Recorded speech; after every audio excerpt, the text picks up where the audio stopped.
Okay so hello everyone. ये gate 2025 की website पे एक नया अपडेट आया है। वो ये है कि इंफॉर्मेशन जो ब्रोशर है गेट 2025 के लिए वो रिलीज हो चुका है। तो इस ब्रोशर को मैं देख रहा था, इसमें कुछ नई चीज़ तो मुझे कुछ खास दिखी नहीं है। बस यही दिखा है कि जो ऑनलाइन एप्लीकेशन है वो 24 अगस्त से शुरू हो रहा है और 26 सितंबर को बंद हो जाएगा। और अगर आप जो है वो लेट फीस के साथ जाते हैं तो 7 अक्टूबर को हो जाएगा। ठीक है, बाकी मार्च 19 मार्च को रिजल्ट आ जाएगा। बेसिकली ये जो हम ब्रोशर जो हम देखते हैं वो हम इसलिए देखते हैं, एक तो इसमें हमें पेपर का पैटर्न पता चल जाता है, पेपर किस तरीके का आएगा, नेगेटिव मार्किंग होगी नहीं होगी।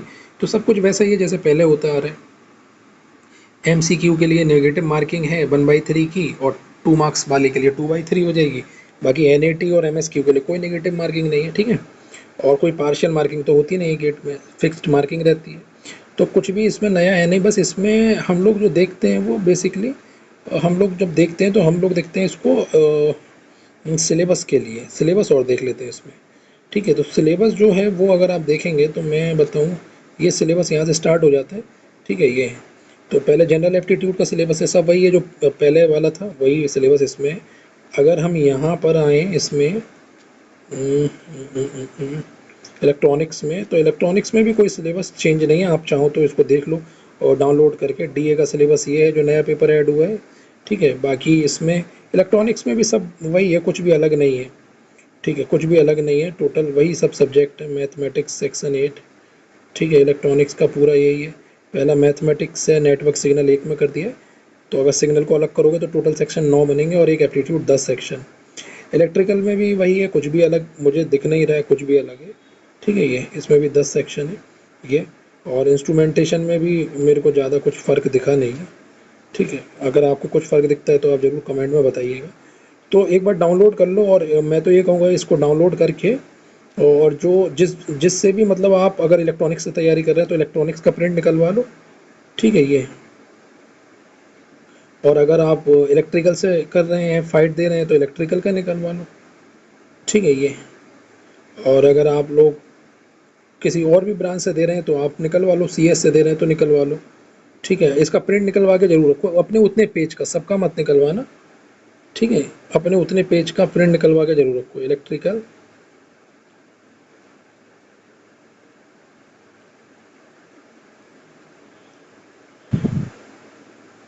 इस बार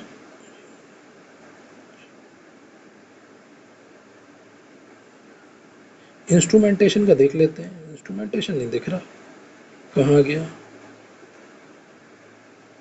यहीं कहीं होना चाहिए इंस्ट्रूमेंटेशन। ये इंस्ट्रूमेंटेशन इंजीनियरिंग, ये ना।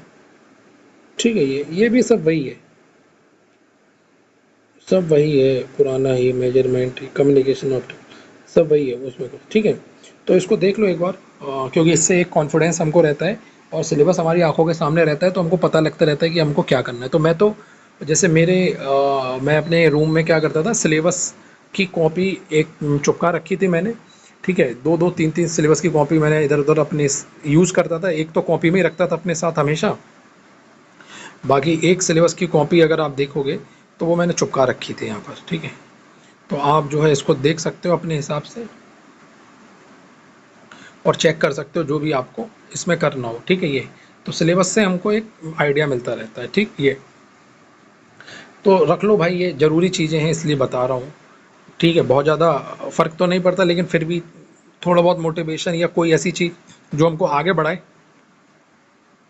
वो हमको तुरंत करनी चाहिए। ठीक है, ये तो आप एक बार इसको सही कर लो यार, मेरी बात मानो तो, और फिर हम आगे बढ़ते हैं। ठीक है, और इसको लगा के रखना अपनी टेबल पर।